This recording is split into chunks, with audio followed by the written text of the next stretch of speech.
So your first step, and the most obvious step, is once again to remove the roof. Now, if you saw my horrible unboxing video, I mentioned that there was this thing in there and I didn't know what that is. This is a tool. This is a tool to help you get things open and pull things off. It's a spudger, is what it amounts to. So, if you're having problems getting things off, you can totally use this to sort of help, pull that off. I just thought I'd mention that. Anyway, so we're going to pull the roof off.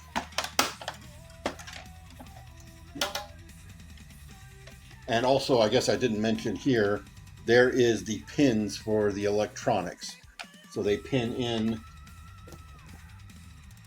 right there on the roof. Now, you don't need to take anything off of the roofs as you're swapping them out.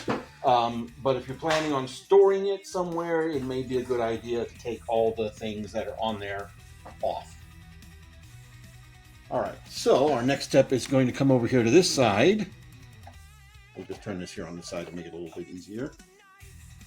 And this antenna right here is just plugged in. We're going to pull that off just like so and set that off to the side. Then we're also going to pull off that little plug that makes the gas cap. I'm going to pull that off. Again, if you don't have fingernails, you could probably use that tool to get in here and pop that off. And that went flying. It's a good thing there's extras. I didn't lose it. It's sitting here right next to me, but still, just something to keep in mind. And then we will put on this roof, but before we do, make sure to transfer that CB radio. And again, just like everything else, it is keyed, so it has one spot only that it can fit in there. Boom. And then we will put those clips in here in the front. Make sure that that blue part goes off to the side. And just clip everything down. I don't have it here in the front all the way. I have found that to be an issue with the 1A hood. It does not like to clip in up here as easily as the other one does. And I don't know if that's some warping going on here. There we go. Kind of heard how that snapped into place. There we go. I also knocked off the side mirror, but that's okie dokie. Now our next step is going to be here on the bottom of the vehicle. These panels right here that are the axles are actually separate pieces. And here I would recommend using the tool. You got a couple little places you can get in here, sort of help pop this off. He says as he just drops the tool and says screw it and just pulls it off. And that lets you pull off the entire axle. Anyway, these just pop on. You can see they have 2 pegs and 2 peg holes. And once you unpeg them, they just pop right off just like so. Then you can take your other hubcap and just line those pegs up with those holes. And pop that in. And it will peg in provided you actually got them lined up, which I currently don't. And once they're in fairly solid. Now, a note about putting these back into place, just like everything else, they are keyed. So they will only fit on one way. And I find that they're easier to take off than they are to get on when it comes down to it. You got to get everything lined up just right, and then they will snap in accordingly. Now, I will say I think I prefer the vintage hubcaps to the second movie hubcaps, but hey, to each their own. That's kind of one of the neat things about this is you can kind of custom build your ideal version of the Ecto by mixing and matching parts and stickers if you so choose. Anyway, again, I got a mess of Ghostbusters figures over here for the figure reviews. Ignore that. Don't look behind the curtain. Anyway, then you can take your plug here and plug that in right there. And as I said, it sits flush on all but the very top here. And that's, again, you know, not the prettiest solution, but it's the solution they went for. Then over here on this side, you want to make sure your blue cable is plugged in right there. Then we take this piece and plug it in right there, what used to be the fuel tank, because that's the fuel tank. And then now we have another hole to plug in. We'll take this plug right here, plug it in just like so. I will say on this side, those don't sit in quite as flush as they do on the other side. I'm not quite sure why that is, but that is what that is. I'm guessing the reason it doesn't fully sit flush is probably because of where it is here in the vehicle. That would probably make it hard for it to actually be sitting flush, and thus making it hard to actually get out if you needed to change back. Again, not the best solution, but it is a solution they came up with. And again, that's something to be mindful of as you're dealing with the stickers. Anyway, we still have 2 more steps for the conversion. And one major step is going to be this rear bumper. So this entire bumper comes off. Just tabs in. And you replace it with the red bumper.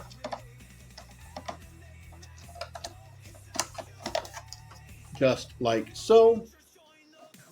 Here on the front of the vehicle, we have this little piece right here that also just sort of loosely comes out. And in its place, we attach this piece that has another light on it. Now, I will say, getting this piece into place is a little difficult.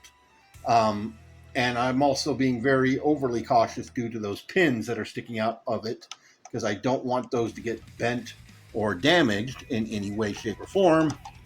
But you can eventually get it lined up in there and get it pegged into place just like so. So while filming this review, I discovered another sound that I didn't realize. I guess just instinctively, I was pressing and holding the button until it did its whole thing. But if you press and hold the button and make it start its startup sound, but then let go of it, it will fail to start.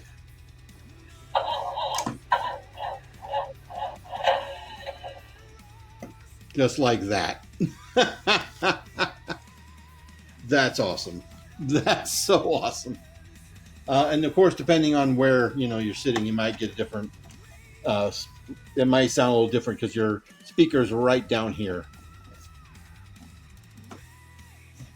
So let's light this puppy up.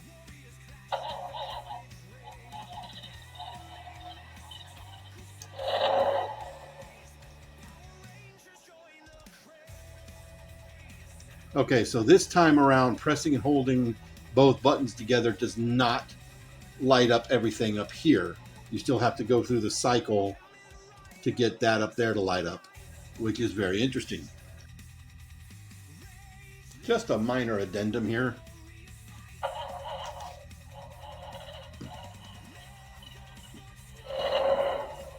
So now when I press and hold both at the same time, it is turning that on.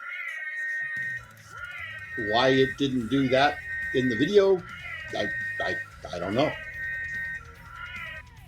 And as you can see, we've also got the little siren right there in the front that now lights up. And yeah. Now, of course, these little bits right here, didn't really talk too much about these. These just slide into place. Probably not the best idea here. I'm sure somebody's already working on making their own little LED sign for that. But that does give you some choices. Again, you can just say pull this off of here, slide this in and out.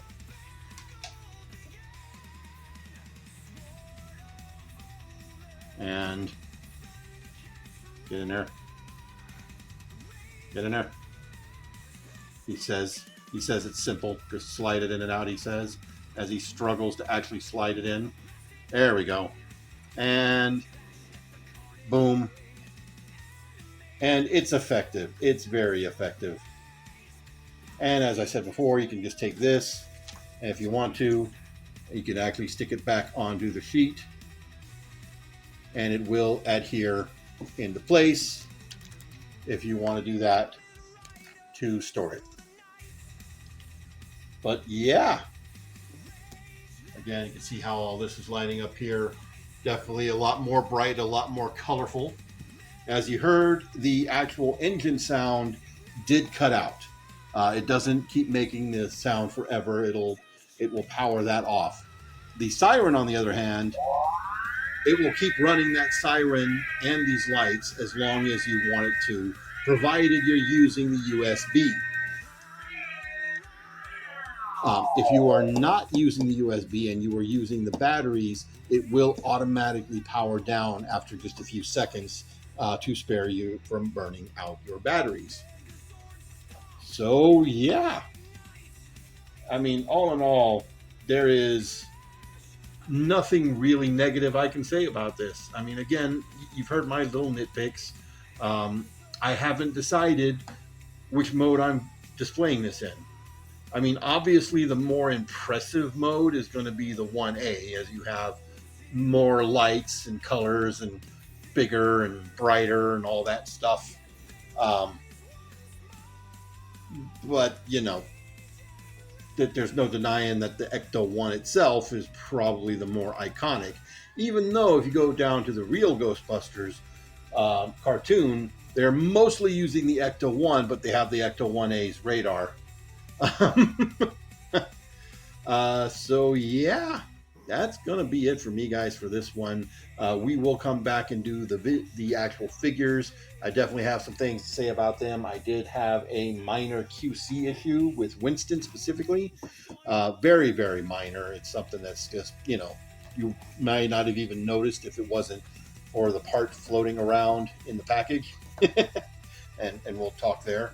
But yeah, so what mode do you think I should display this in, guys? Should I display this in as the Ecto-1 or the Ecto-1A? Y'all let me know. And until next time, y'all have a good one.